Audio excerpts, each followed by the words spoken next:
రేపు వినాయకుడి పందిరి వేయడానికి అందరూ ఖచ్చితంగా రావాలరా. మరి రేపు ఖచ్చితంగా వస్తాం, కానీ మన దగ్గర తక్కువ డబ్బులే ఉన్నాయి కదరా, ఎలా వినాయక చవితి చేస్తాం మరి? నీ ఉద్దేశం నాకు అర్థం కాలేదు. మరి కనీసం డబ్బులు లేవు కదరా, వినాయకుడు ఎలా చేస్తాం రా? అరే నేను అన్నాగా మట్టితో వినాయక విగ్రహాలు తయారు చేస్తున్నానని. మట్టితోనా? బాగుంటుందా?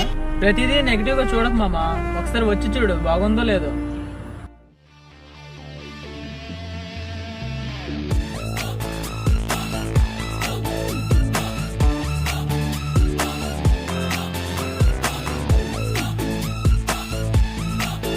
ఒరే వినాయకుడు చాలా బాగా చేశాడు కదరా.